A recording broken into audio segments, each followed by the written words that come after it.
నమస్కారం. ETV news కు స్వాగతం. ఈనాటి ముఖ్యాంశాలు. వలసల విధానంలో మార్పులపై ట్రంప్నకు గట్టి ఎదురుదెబ్బ. శరణార్థులు 7 ముస్లిం దేశస్థుల వలసలు నిషేధిస్తూ ఇచ్చిన ఆదేశాలను నిలిపేసిన కోర్టు. ఏపీని ప్రపంచ పర్యాటక హబ్గా తీర్చిదిద్దడమే లక్ష్యమన్న చంద్రబాబు. విజయవాడ పున్నమి ఘాట్లో చివరి రోజు అలరించిన నౌకాదళ విన్యాసాలు. తెలంగాణలో 119 బీసీ గురుకులాల ఏర్పాటుకు అధికారిక అనుమతి జారీ. వచ్చే విద్యా సంవత్సరం 5, 6, 7 తరగతుల్లో ప్రవేశాలు. యూపీలో ఎన్నికల ప్రకటన తర్వాత మోదీ తొలి బహిరంగ సభ. సమాజ్వాదీ, కాంగ్రెస్, బీఎస్పీలను తరిమేయాలని పిలుపు. అవినీతిపై పోరు ఆగదని స్పష్టీకరణ. 5 రాష్ట్రాల ఎన్నికల్లో ఓ అంకం పూర్తి. గోవాలో వెల్లివిరిసిన ఓటరు చైతన్యం. 83% పోలింగ్ నమోదు. పంజాబ్లో 70% ఓటింగ్. తమిళనాట అధికార పార్టీలో శరవేగంగా మార్పులు. శశికళ సీఎం పగ్గాలు చేపడతారని మరోసారి ఊహాగానాలు. రేపు అన్నాడీఎంకే శాసనసభాపక్ష భేటీ.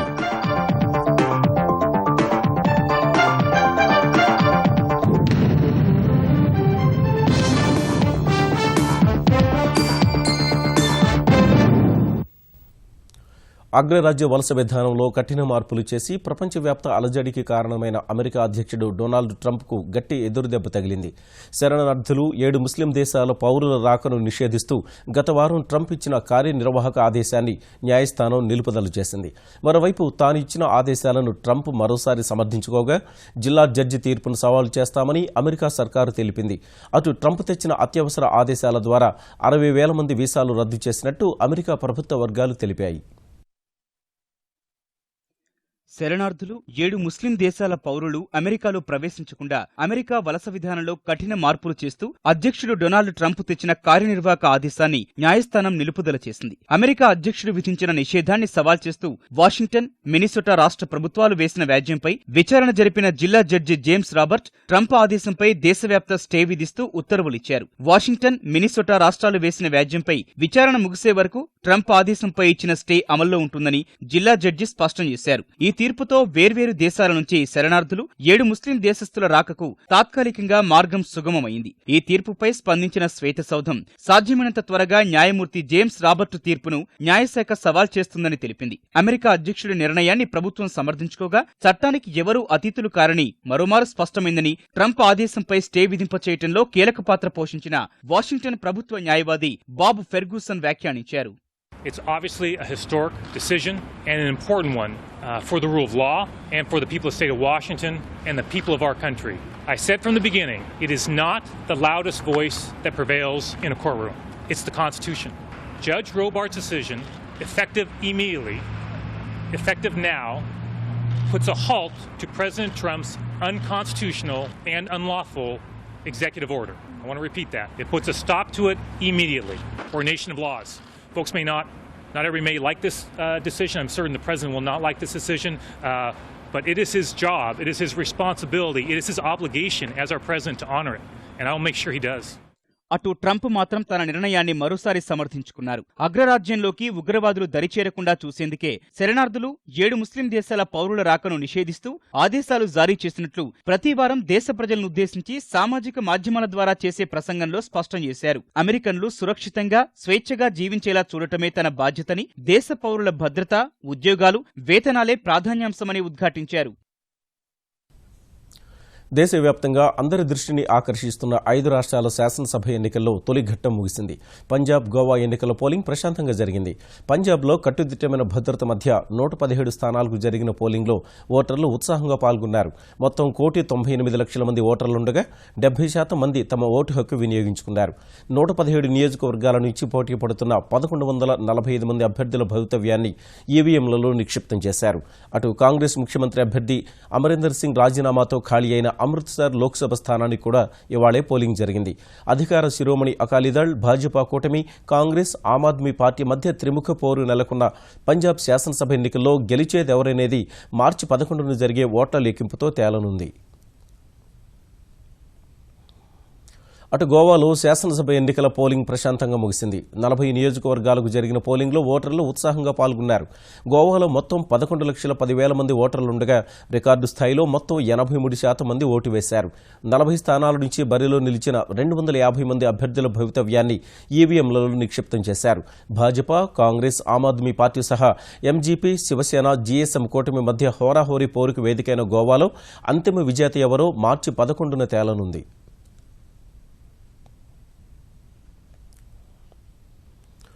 ఉత్తరప్రదేశ్ అభివృద్ధి కోసం సమాజ్వాదీ పార్టీ, కాంగ్రెస్, బీఎస్పీని వదిలించుకోవాలని అక్కడి ఓటర్లకు ప్రధాని నరేంద్ర మోదీ పిలుపునిచ్చారు. ఎస్పీ, కాంగ్రెస్, అఖిలేష్, మాయావతిని స్కామ్గా అభివర్ణించిన ఆయన ప్రత్యర్థులపై తీవ్రస్థాయిలో ధ్వజమెత్తారు. పెద్ద నోట్ల రద్దు నిర్ణయంతో చిత్తైన అవినీతి పరులు తన పనిపట్టేందుకు ఏకమయ్యారని మోదీ ఆరోపించారు. ఎవరిన్ని అవరోధాలు సృష్టించినప్పటికీ అవినీతి, నల్లధనంపై పోరు ఆగదని తేల్చి చెప్పారు. సమాజ్వాదీ పార్టీ పాలనలోని ఉత్తరప్రదేశ్లో అవినీతి, హింస, బంధుప్రీతి రాజ్యమేలుతున్నాయని ప్రధాని నరేంద్ర మోదీ విమర్శించారు. ఈ నెల 11 నుంచి యూపీ శాసనసభకు జరిగే ఎన్నికల కోసం ప్రచారం ముమ్మరం చేసిన ఆయన విజయ్ శంఖనాథ్ ర్యాలీ పేరుతో మేరట్లో భారీ బహిరంగ సభ నిర్వహించారు. ఉత్తరప్రదేశ్ అభివృద్ధి కోసం తమ పార్టీ నిర్దేశించుకున్న ప్రణాళికల్ని వివరించిన మోదీ అన్ని వర్గాలకు అండగా ఉంటామని భరోసా ఇచ్చారు. ఉత్తరప్రదేశ్ కోసం కేంద్రం ఎన్నో నిధులు పంపుతున్నప్పటికీ వాటిని సరిగా ఖర్చు పెట్టడంలో అఖిలేష్ ప్రభుత్వం పూర్తిగా విఫలమైందని ప్రధాని దుయ్యబట్టారు. ఎస్పీ ప్రభుత్వం ఓటు బ్యాంకు రాజకీయాలకు పాల్పడుతుందని, నేరస్తులు, మాఫియా ముఠాలకు కొమ్ము కాస్తుందని ధ్వజమెత్తారు. అదే సమాజ్వాదీ పార్టీ అధికారం కోసం బద్ద శత్రువుతో కూడా పొత్తు పెట్టుకుందని ఆక్షేపించారు. राजनीति में गठबंधन तो हमने देखे हैं, लेकिन ऐसा गठबंधन पहली बार देखा जो सुबह शाम एक दूसरे के खिलाफ, और आज से नहीं पिछले कई दशकों से एक दूसरे को खत्म करने के लिए कोई मौका नहीं छोड़ते थे, आज गले लग करके बचाओ बचाओ बचाओ। भाइयों बहनों, जो खुद को बचा नहीं सकते वो उत्तर प्रदेश को क्या बचा पाएंगे। ఇదే సమయంలో సమాజ్వాదీ పార్టీ, కాంగ్రెస్, బీఎస్పీపై మోదీ తీవ్ర విమర్శలు గుప్పించారు. ఆ పార్టీల నుంచి విముక్తి కల్పిస్తేనే ఉత్తరప్రదేశ్లో అభివృద్ధి సాధ్యమని మోదీ స్పష్టం చేశారు. भाइयों बहनों, ये चुनाव स्कैम के खिलाफ भाजपा की लड़ाई है। स्कैम, घोटाले, स्कैम, और स्कैम का मेरा मतलब है SCAM। एस समाजवादी, सी कांग्रेस, ए अखिलेश, एम मायावती। उत्तर प्रदेश तय करे, आपको स्कैम चाहिए कि कमल चाहिए? आपको स्कैम चाहिए कि यूपी का विकास चाहिए? जब तक उत्तर प्रदेश को स्कैम से मुक्त नहीं करोगे, उत्तर प्रदेश में सुख चैन के दिन लौट करके नहीं आएंगे। పాక్ ఆక్రమిత కశ్మీర్లోని ఉగ్రస్థావరాలపై భారత సైన్యం లక్షిత దాడులు, పెద్ద నోట్ల రద్దు వంటి అంశాల్లో విపక్ష కాంగ్రెస్ అనుసరించిన తీరును ప్రధాని తీవ్రంగా తప్పుబట్టారు. కర్ణాటకకు చెందిన ఓ మంత్రి 150 కోట్ల రూపాయలతో పట్టుబడినా ఆయనపై ఎందుకు చర్యలు తీసుకోలేదని నిలదీశారు. అవినీతిపరుల ఆట కట్టిస్తామని తేల్చి చెప్పారు. आज मैं देख रहा हूं ये सारे मिलकर के तूफान खड़ा कर रहे हैं कि मोदी ने हमें लूट लिया, अब मोदी को गिरा के रहेंगे। उत्तर प्रदेश की जनता को मेरठ की धरती से मैं कहना चाहता हूं, देश को भ्रष्टाचार से मुक्त करने की इस लड़ाई में मेरा साथ दीजिए। भाइयों बहनों, इस एक काम को मैं करके रहूंगा। मैं आपको बताता हूं, जब तक मैं हूं मैं चैन से बैठूंगा नहीं, और मैं लुटेरों को चैन से बैठने नहीं दूंगा। कितनी शक्तियां इकट्ठी हो जाए, कितने ही गठबंधन हो जाए, कितने ही मेल मिलाप हो जाए, ये लड़ाई बंद होने वाली नहीं है। मोदी रुकने वाला नहीं है। అవినీతిపై పోరులో నిజాయితీపరులకు ఎలాంటి ఇబ్బందులు ఎదురుకాకుండా చూస్తానని మోదీ హామీ ఇచ్చారు. తమ ప్రభుత్వం పేదలు, రైతుల సంక్షేమానికి కట్టుబడి ఉందని పునరుద్ఘాటించిన ప్రధాని ఆ దిశగా బడ్జెట్లో పొందుపరిచిన అంశాల్ని గుర్తు చేశారు. ఉత్తరాఖండ్ అభివృద్ధిపై నిర్దేశించుకున్న దార్శనిక పత్రాన్ని విడుదల చేసిన భారతీయ జనతా పార్టీ ఈ నెల 15న జరిగే శాసనసభ ఎన్నికల్లో విజయమే లక్ష్యంగా ఓటర్లపై హామీల వర్షం కురిపించింది. ఉత్తరాఖండ్ను విద్యా కేంద్రంగా తీర్చిదిద్దుతామని పేర్కొంది. ప్రతిభ గల విద్యార్థులకు ఉచితంగా ల్యాప్టాప్లు, స్మార్ట్ ఫోన్లు ఇస్తామని, ఆర్థికంగా వెనుకబడిన వర్గాల ఆడపిల్లలకు పీజీ స్థాయి వరకు ఉచిత విద్య అందిస్తామని హామీ ఇచ్చింది. విశ్వవిద్యాలయాల్లో ఉచిత వైఫై సౌకర్యం కల్పిస్తామని దార్శనిక పత్రంలో పేర్కొంది. విద్యారంగానికి సంబంధించి మరికొన్ని కీలక సంస్కరణలు ప్రతిపాదించింది. అన్ని వర్గాల వారికి మెరుగైన వైద్య సేవలందేలా చూస్తామని, పర్యాటకం, సేంద్రీయ వ్యవసాయం, మౌలిక వసతుల రంగాల అభివృద్ధికి ప్రాధాన్యమిస్తామని తెలిపింది. ఈ పత్రాన్ని డెహ్రాడూన్లో విడుదల చేసిన కేంద్ర ఆర్థిక మంత్రి అరుణ్ జైట్లీ రాజకీయ అస్థిరత కారణంగా ఉత్తరాఖండ్లో అభివృద్ధి కుంటుపడిందన్నారు. దేశాన్ని ప్రగతి బాటలో పరుగులు పెట్టించాలన్న ప్రధాని ఆలోచనలకు అనుగుణంగా ఉత్తరాఖండ్లో స్వచ్ఛ పరిపాలన అందిస్తామన్న హామీతో దార్శనిక పత్రం రూపొందించినట్లు తెలిపారు. ఆంధ్రప్రదేశ్ను ప్రపంచ పర్యాటక హబ్గా తీర్చిదిద్దడమే తన లక్ష్యమని ముఖ్యమంత్రి చంద్రబాబు ప్రకటించారు. విజయవాడ పున్నమిఘాట్లో 3 రోజులుగా జరుగుతున్న నౌకాదళ విన్యాసాల ముగింపు ఉత్సవానికి తూర్పు నౌకాదళ వైస్ అడ్మిరల్ బిస్త్తో కలిసి హాజరైన బాబు ఇకపై ఏటా ఈ విన్యాసాలు కృష్ణానదిపై నిర్వహిస్తామని తెలిపారు. బిస్త్తో కలిసి విన్యాసాలు వీక్షించిన చంద్రబాబు కాసేపు బోట్లో కృష్ణానదిలో పర్యటించారు. విశాఖ వెలుపల తొలిసారి ఈ విన్యాసాలు నిర్వహించడంపై తూర్పు నౌకాదళానికి కృతజ్ఞతలు తెలిపిన చంద్రబాబు పున్నమిఘాట్ సమీపంలో సెయిలింగ్ క్లబ్ ఏర్పాటు చేస్తామన్నారు. రాజధాని అమరావతిని అన్ని అంశాల్లో ప్రపంచ స్థాయి నగరంగా తీర్చిదిద్దుతామన్న బాబు వినోద, సాంకేతిక, ఆర్థిక రంగాల్లో అమరావతిని అగ్రగామిగా నిలబెడతామన్నారు. రాయలసీమలో ఉన్న ఆలయాలు, సుదీర్ఘమైన కోస్తాతీరం, వారసత్వ సంస్కృతి, సంప్రదాయాలు, గోదావరి జిల్లాల్లోని ప్రత్యేకతల్ని వినియోగించుకుని పర్యాటకాన్ని ప్రోత్సహిస్తామని బాబు చెప్పారు. ప్రకాశం బ్యారేజీ నుంచి పవిత్ర సంగమం వరకు పార్కులు సహా కృష్ణానదిపై 2 వంతెనలు నిర్మిస్తామని చెప్పారు.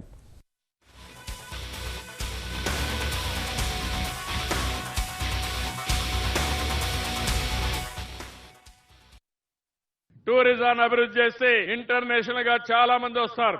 వాళ్ళందరూ ఇక్కడికి వస్తే ఇక్కడ హోటల్స్ లో ఉంటారు, వ్యాపారాలు జరుగుతాయి, మన పిల్లలకు ఉద్యోగాలు వస్తాయి. ఇండస్ట్రీ కంటే కూడా తక్కువ పెట్టుబడితో ఎక్కువ ఉద్యోగాలు క్రియేట్ చేసే డిపార్ట్మెంట్ ఏదైనా ఉందంటే అది టూరిజం శాఖ. మనకు ప్రాచీన కట్టడాలున్నాయి, సుందరమైన ప్రదేశాలున్నాయి, మనకు ఒక కల్చరల్ హెరిటేజ్ ఉంది. ఇంకో పక్క ఈ ప్రాంతంలో మంచి ఫుడ్ కూడా ఉంది, రిచ్ ఫుడ్ ఉంది. ఇన్ని వనరులు ఉన్నాయి. ఈ వనరులన్నీ ఉపయోగించుకోగలిగితే తప్పకుండా మనం ప్రపంచానికి ఆతిథ్యం ఇచ్చే పరిస్థితి వస్తుంది. అంతకుముందు పున్నమిఘాట్లో నిర్వహించిన నౌకాదళ విన్యాసాలు ఆద్యంతం అబ్బురపరిచాయి. స్పీడ్ బోట్లు, హెలికాప్టర్ల సాయంతో చేసిన సైనిక విన్యాసాలు వీక్షకుల్లో ఉత్కంఠ రేపాయి. మెరైన్ కమాండర్ల సాహస ప్రదర్శనకు విజయవాడ వాసులు జేజేలు పలికారు. పున్నమిఘాట్లో సుమారు 2 గంటల పాటు విన్యాసాలు సాగాయి.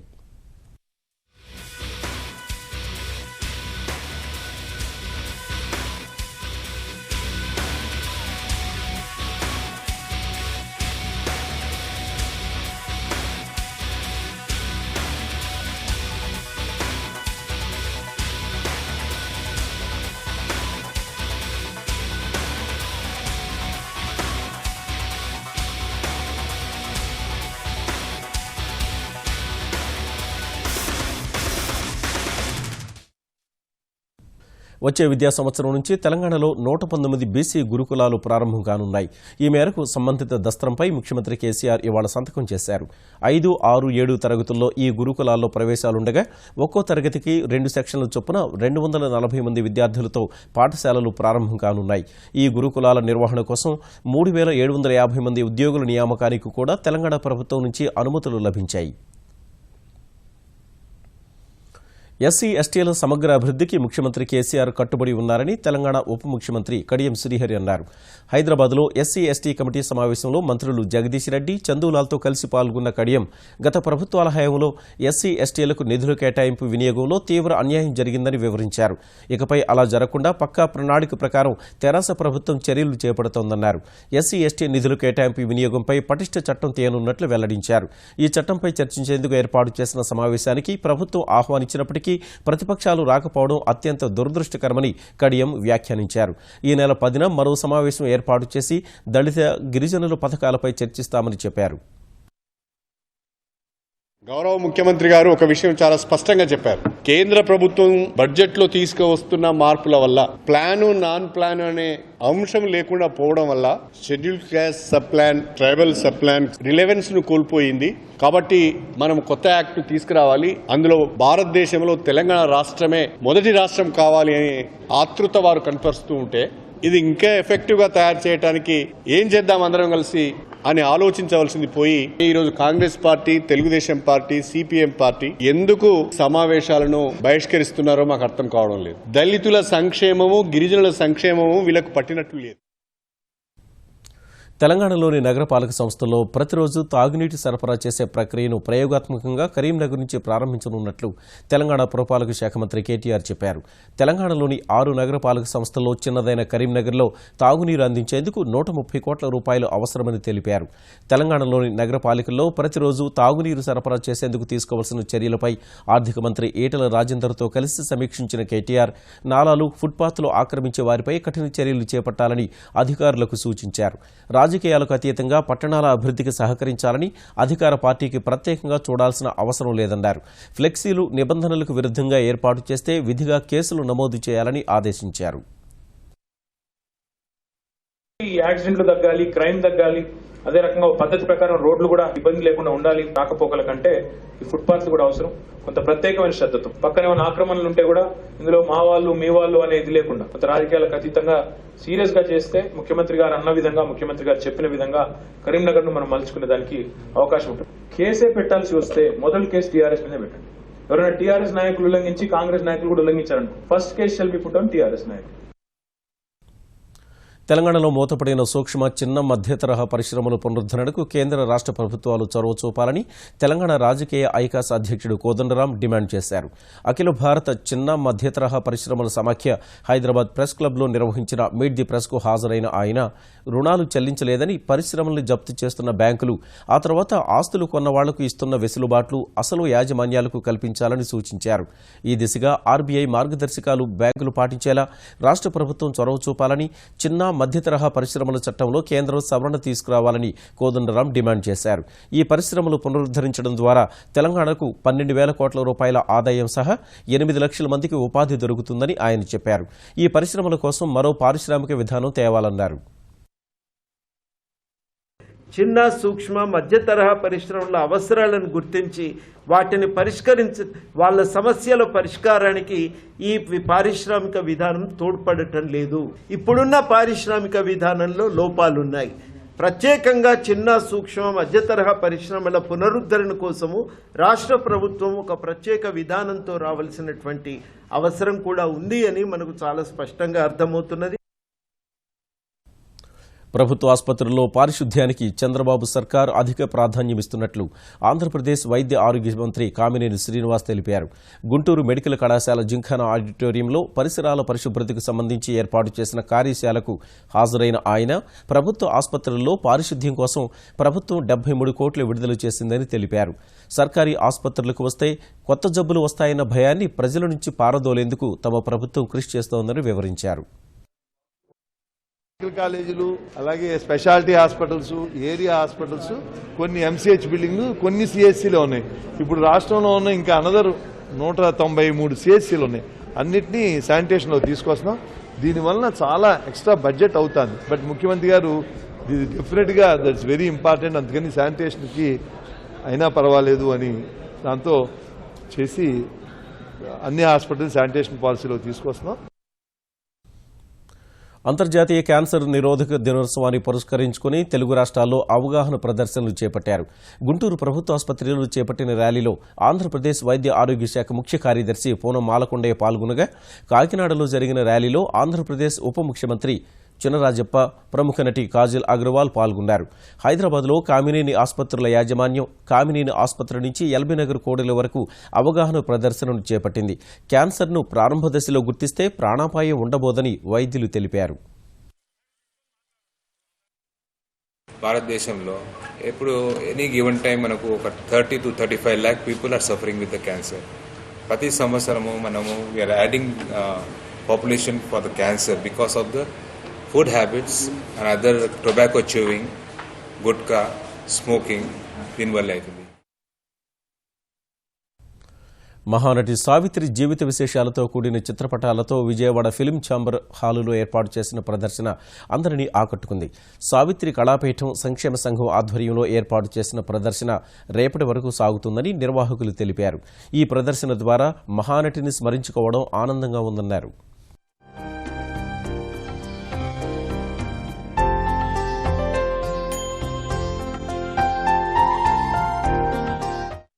ముంబై దాడుల సూత్రధారి హఫీజ్ సయీద్ను పాకిస్తాన్ ప్రభుత్వం గృహ నిర్బంధంలో పెట్టి అతడి ఉగ్ర సంస్థలపై ఉక్కుపాదం మోపినప్పటికీ భారత వ్యతిరేక కార్యకలాపాలను కొనసాగించేందుకు ఆ ముష్కర నేత సరికొత్త కుట్రలు పన్నుతున్నాడు. సయీద్కు చెందిన జమాతుద్దవా ఫలాయే ఇన్సానియత్ ఫౌండేషన్పై పాక్ సర్కార్ ఆంక్షలు విధించిన కొద్ది రోజులకే తెహ్రీక్ ఆజాదీ జమ్మూ కాశ్మీర్ పేరిట కొత్త సంస్థను తెరపైకి తెచ్చాడు. పాక్ ప్రభుత్వం తనపై చర్యలు చేపడితే ఏం చేయాలో ముందే ప్రణాళికలు రచించుకున్న సయీద్ ఈ మేరకు కుయుక్తులు కొనసాగిస్తున్నాడు. పాకిస్తాన్లో ఏటా కశ్మీర్ దినోత్సవంగా జరుపుకునే ఫిబ్రవరి 5న తెహ్రీక్ ఆజాదీ జమ్మూ కాశ్మీర్ సంస్థ ద్వారా భారత వ్యతిరేక కార్యక్రమాల నిర్వహణకు హఫీజ్ సిద్దమయ్యాడు. ఈ మేరకు లాహోర్ సహా వేర్వేరు పట్టణాల్లో బ్యానర్లు పెట్టించాడు. సయీద్ ముఠా కార్యకలాపాలపై గట్టి నిఘా పెట్టామన్న పాకిస్తాన్ పోలీసు అధికారులు సరైన సమయంలో చర్యలు తీసుకుంటామని చెప్పారు. జమ్మూ కాశ్మీర్లో పెను విధ్వంసానికి తీవ్రవాదులు పన్నిన కుట్రను భద్రతా దళాలు భగ్నం చేశాయి. సోపోర్లో విధ్వంసం సృష్టించేందుకు ఉగ్రవాదులు ఓ వాహనంలో వస్తున్నారన్న పక్కా సమాచారంపై తనిఖీలు చేపట్టిన భద్రతా దళాలు హిజ్బుల్ ముజాహిదీన్కు చెందిన 2 ఉగ్రవాదుల్ని మట్టిపెట్టాయి. పక్కా సమాచారంపై గాలింపు చేపట్టిన భద్రతా బలగాలకు అమర్గఢ్ గ్రామం వద్ద ముజాహిదీన్ తీవ్రవాదులు ఎదురయ్యారు. వెంటనే ఉగ్రవాదులు భద్రతా బలగాలపై గ్రనేడ్ దాడికి పాల్పడ్డారు. ఈ దాడిలో సోపోర్ ఎస్పీ సహా స్థానిక ఎస్ఐ తీవ్రంగా గాయపడ్డారు. ఈ క్రమంలో ఎదురుదాడికి దిగిన పోలీసులు ఆ 2 ఉగ్రవాదుల్ని మట్టిపెట్టారు. హతమైన 2 స్థానిక తీవ్రవాదులేనని పోలీసులు గుర్తించారు. ఈ 2 మృతితో హిజ్బుల్ ముజాహిదీన్ ఉగ్ర సంస్థకు గట్టి ఎదురుదెబ్బ తగిలినట్లేనని అధికారులు పేర్కొన్నారు. తమిళనాడు ముఖ్యమంత్రిగా అన్నాడీఎంకే ప్రధాన కార్యదర్శి శశికళ బాధ్యతలు స్వీకరించవచ్చనే ఊహాగానాలు మరోసారి జోరందుకున్నాయి. ఆదివారం అన్నాడీఎంకే శాసనసభ్యుల సమావేశం జరగనున్న వేళ తమిళనాట వేగంగా మారుతున్న రాజకీయాలు అధికార మార్పిడి ఖాయమన్న సంకేతాలు పంపుతున్నాయి. రేపు మధ్యాహ్నం చెన్నైలో జరిగే భేటీలో ముఖ్యమంత్రి బాధ్యతలు స్వీకరించాల్సిందిగా జయలలితకు అత్యంత ఆప్తురాలైన శశికళను అన్నాడీఎంకే శాసనసభ్యులు కోరే అవకాశం ఉందని తెలిసింది. అయితే ఈ అంశంపై ఆ పార్టీ వర్గాలు ఎలాంటి ఖచ్చితమైన సమాచారం ఇవ్వడం లేదు. మరోవైపు అన్నాడీఎంకే ఎమ్మెల్యేల కీలక భేటీకి ముందు ప్రభుత్వ సలహాదారు షీలా బాలకృష్ణన్ రాజీనామా చేయడం, ముఖ్యమంత్రి కార్యాలయ కార్యదర్శులు వెంకటరామన్, రామలింగాన్ని పదవుల నుంచి తప్పించడం తమిళనాట తీవ్ర చర్చకు దారితీసింది. ఆదివారం అన్నాడీఎంకే శాసనసభాపక్షం సమావేశం తర్వాత తమిళ రాజకీయం ఎలాంటి మలుపు తిరుగుతుందన్న అంశంపై సర్వత్రా ఆసక్తి నెలకొంది. రాష్ట్రపతి భవన్లో రేపటి నుంచి జరిగే ఉద్యానోత్సవ కార్యక్రమానికి మొఘల్ గార్డెన్ ముస్తాబైంది. ఈ ఉత్సవం జరిగిన రోజుల్లో మొఘల్ గార్డెన్లోకి సందర్శకుల్ని అనుమతించనున్నారు. ఇలా మార్చి 10 వరకు సామాన్యులు ఈ ఉద్యానవనంలోకి ప్రవేశించే అవకాశం ఉండగా రాష్ట్రపతి ప్రణబ్ ముఖర్జీ ఇవాళ తోటంతా కలిగి తిరిగి ఏర్పాట్లను పరిశీలించారు.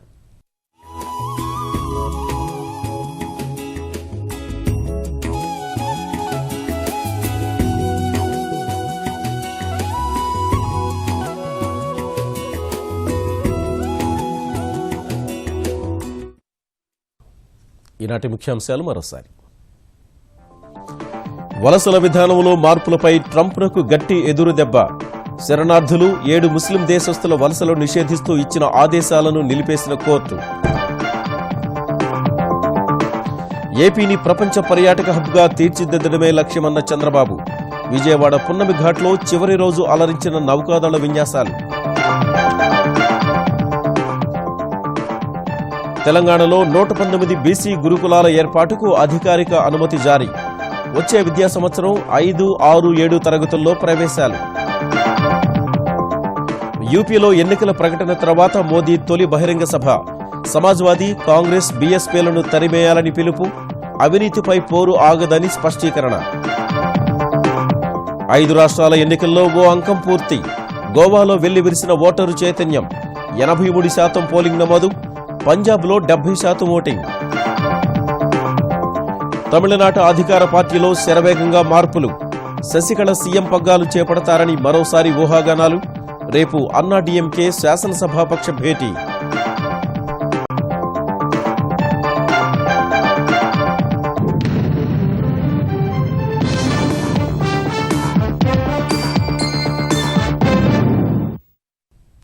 ఈటీవీ న్యూస్ సమాప్తం. నమస్కారం.